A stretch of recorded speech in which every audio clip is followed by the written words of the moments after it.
And welcome back, everybody, to the For All Nerds show. You like how that sounds at forallnerds.com, on Twitter, on Instagram. That's For All Nerds. Woo, it's beautiful all at once. Smooth. New logo looking fresh and clean. Everything is fantastic.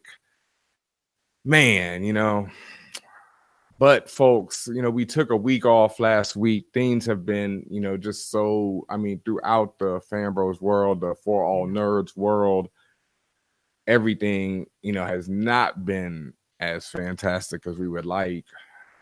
No. No.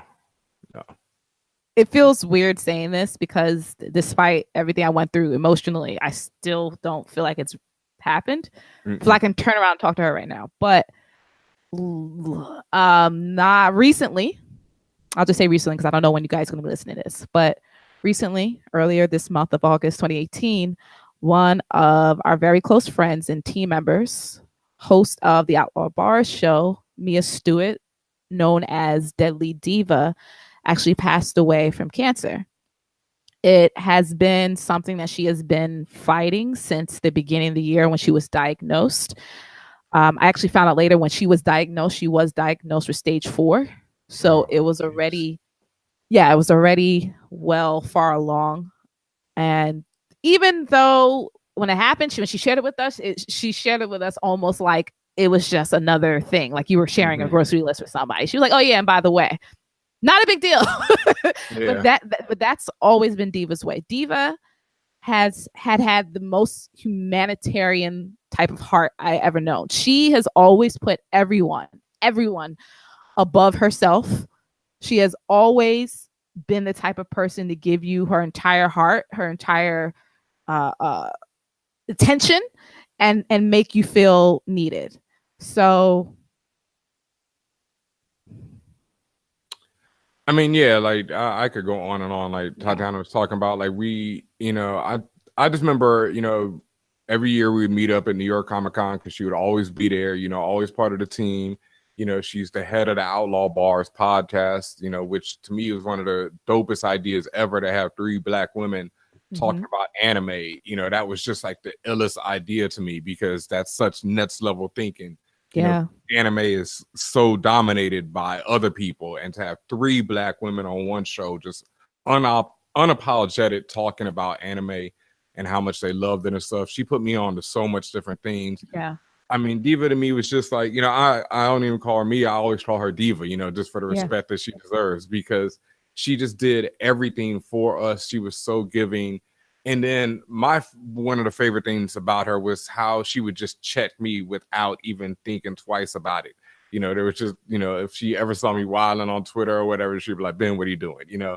Whenever we were there in New York Comic Con, anything that needed doing, she would handle it. She was the type of person where you'd be like, look, here's a camera and a machine I've never used before. Go do something with it. Make this work for you. Make this work for us.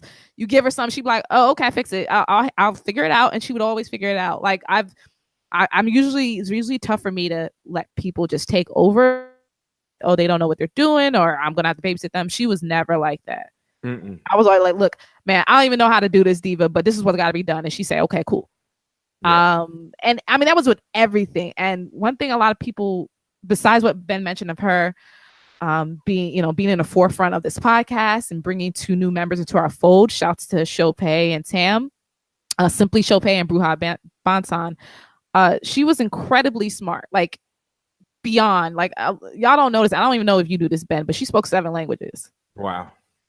Like she, and just the way that she was able to grasp anything and everything. And then on top of that, have a heart. That's the part that always blew me, because usually it's like you're so super intelligent and you have no empathy. What I mean? Or you have all the empathy in the world and you're not the most book smart. But she was our friend. She was my friend, and it's just so random. And obviously I'm thinking about her and getting emotional now, but even earlier when I was talking to Ben about her, like I just keep talking about her like she's at her house in Connecticut right now. So that's what I miss.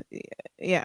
Yeah, that's the thing. It's like people like Combat Jack, like Deadly Diva. It's like they affect you so much that you'll never forget them, and you always hear their words in your head, their voice in your head, their advice. You know, all the times you spent with them, and it's tough because it's like you go from just somebody following you on Twitter one day and hitting you up like, yo, I like the show a lot, to emailing you about things, to being like, yo, I'd like to work with y'all, and then becoming part of your family and one of your best friends. And it's and then just like that, they're not here with you anymore. And from like, for me, it's like Combat and now Diva, two people who just really changed my life, because Diva's one of the people who really showed me how much we meant to people, and that was really important for keeping me going on the path.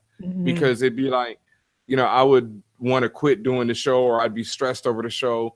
And then you meet someone like Diva who is just so inspired by what you did to just want to come along and join the team and do whatever to help you out. And that alone makes you like, okay, I can't stop if they're doing all this. Yeah.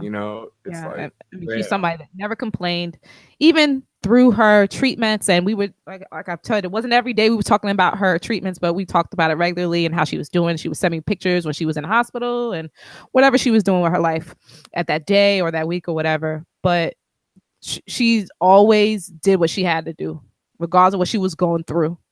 And my only regret is that I didn't get to tell her personally that I loved her. I mean, she knew it though. That's not even, people, we all know how much we all love each other. And my more is that I feel like, and I know that Outlaw Bars is still going to continue on. So I just, want people to understand what a pioneer, she was in this game. Like, people don't really get the credit they deserve. Like, I know that Combat Jack, had all kind of people talk, and forever they will, but I won't stop talking about her, because to start something like Outlaw Bars is so revolutionary and so ahead of its time. And so I will never, forget that about her, that she is straight up and down a pioneer in the podcast business and deserves as much respect as anyone else in it. Absolutely. So thank you for being with us, Diva, and you're still with us even through this name change. So I promise I will not be crying no more, because I know she would get really pissed and tell me I'm doing too much. So, I'm good on any MLK Boulevard. Word up.